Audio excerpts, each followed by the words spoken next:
Behind me is a car I got for free because it was sitting out behind somebody else's barn for over 20 years. This is my 1971 MGB, and I think dollar per smile, it might be the best car I've ever owned, maybe even the best car out there. It makes every drive pleasure, even in the pouring rain or, like today, freezing cold. By the end of the video, you're gonna want a classic car like this. Just a beat up, dented, ugly paint, classic car.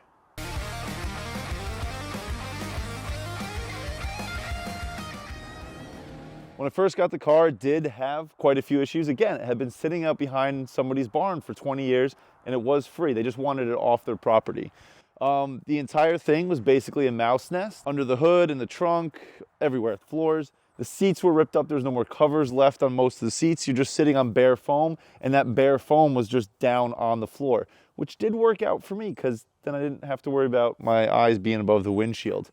The gas tank, when you open it up and looked inside, it looked like a bucket of old rotting leaves. So it was just all rust and varnish, and that had to be, I just replaced that. There was no cleaning that. Other than that, there was a couple fixes for wires, but the mice hadn't really chewed through them too much. So it was mostly cleaning, replacing the gas tank, and then resoldering a couple of wires and replacing the spark plug wires and cleaning the distributor up a little bit. Minor fixes, and most of them, I left the rust holes, left the ripped up seats, just threw a towel over it. It's a brand new cover, basically. After that, put about 1,600 miles in the car in that condition. Awesome 1,600 miles. Beautiful summer days, fall or late spring. It was awesome. Just top down, driving around back roads. Was sitting down on the floor of the car. You couldn't move the seat forward or backward anymore. I was gonna replace the seats. I was gonna redo them, reupholster the whole thing. Took the seats out, got my rust checker in there, and the seats are just soft. And not only was it the rust underneath the gas pedal where your heel sits, there was rust all through the whole floor pans on both sides.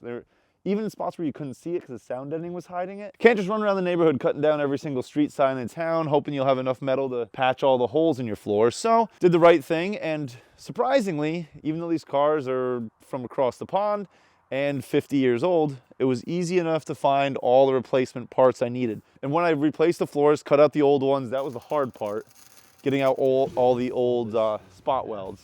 But replaced the floor pans, put new sound deadening, put brand new carpet in, which was so nice to have. I love that. I just made that car feel like a different car. I didn't get new seats. I got new to me seats that are in much, much better condition. They have the trampolines in good condition underneath. So that was really nice. So other people could drive it. And along with that whole big project, since the car was gonna be down for a while, there's a couple other things I wanted to fix. The tachometer only came on when you put the blinker on. It would kind of move up and down with that, but it wouldn't match engine speed whatsoever. So I got a new tachometer off of eBay because all the signals going to the car were good, or to the tachometer from the car were good, but it wasn't reading anything out. So I got a new one, put that in, and that was fine. So I'll have to pull apart the old one and see what was going on with it. Anyway, as far as the brakes go, if you do have a 50-year-old car, don't assume your brakes are fine, but they're soft because it's an old car. Check your brakes, because I was like, oh, they're fine. My dad, on the other hand, he's a lot smarter than I am. He drove and he's like, I don't know how good these brakes are. I was like, yeah, it's an old car, it's manual brakes, whatever. He's like, let's take a look at them, let's check them. So we put it in the garage, we jacked it up. I think we started with the back brakes. He was sitting in the car.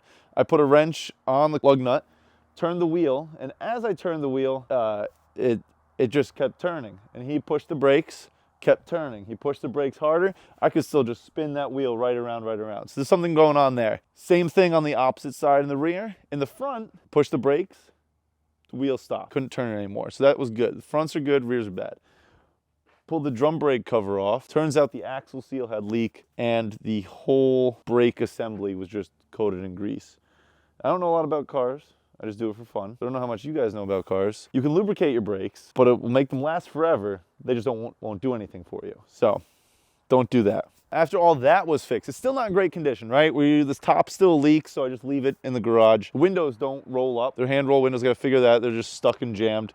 And there's just some other issues here and there. I need to rebuild the carbs. I haven't done that since I first got it running a couple of years ago. I had it back out again for the late fall, October, November, December, and it's been, again, just such an enjoyable car to drive. It's 90, 95 horsepower, something like that. Not great brakes, not great handling, but just everything as a package together. The old car, it's just fun to work on to fix the little issues that pop up. There's barely anything, even though it is Lucas, the Prince of Darkness, and an old English British roadster. It's been pretty good to me. I might have just got a lemon of an English car and it actually worked. Every time I drive this car, so I mean, I don't know if all classic cars are this way or if it's just the old roadsters, old English cars. Every time I drive this to work or drive it through town, or people want to have a conversation about it. Their cousins, brothers, sisters, husband had one back in the day and they have like a fond memory or fond story. There's some people who in college or whatever, years and years ago, back in the 70s, the 80s, this was their only car. So this was like their daily driver and they would drive it through the snow and snowstorms and stuff like that, which is kind of amazing to me because most people I know won't even go out when they see snowflakes in the air, or without, like, you know, snow tires, all-wheel drive, and a lifted crossover. It is really funny that this does catch the eye of people because the paint is peeling in a bunch of spots. You can see the chrome trim is all dented, the wheels are all dirty, the bumpers are dented, the paint's faded. It's just a beat-up example of a car, and people just love this car. And I do it too. It is a very, very, very enjoyable car. After I had first fixed it, got it fixed up, got it running again, my first thought was, how can I make money off of this? Because I had a Jeep Wrangler at the time. I had a couple of 90s BMWs. One of them I was trying to turn into a race car. So, you know, extra cash is always nice. And you know what? Even in really good condition, you can't get like a ton of money for these cars. It's like, I don't know, 9-10 grand for like a really decent condition one, which is not a lot of money considering repairs on it aren't that expensive either, unless you're going into like extensive body work or engine work. So that means if you want to buy one for yourself, not that expensive. If it is something that you want as like a second car, just to learn how to wrench on stuff, before this, I did like a little bit of wrenching, not too much. This is amazing to work on. So much easier. Big empty space, parts are easy to find. There's years and years of experts on the forums that know exactly what's going on with these cars because they've been in and out. I just love this car. Yeah. So going forward with this car, right? I have a bunch of cars, a bunch of projects. Most of them haven't even made it to the channel yet. But I think this one is going to stick around. Like I said, it's cheap, so it's not like a lot of money is going to pry it out of my hands at that point. Everyone in my family loves it. They love driving it. They love riding in it. It's just a fun little run around car, all the back roads. It's not pretty. I don't think I'm gonna make it pretty. I think once the windows work and I can put a top on it, it'll just be all reliability stuff from there. I'm not gonna go crazy with any mods, or you can do a supercharger on this and some people turbocharge them.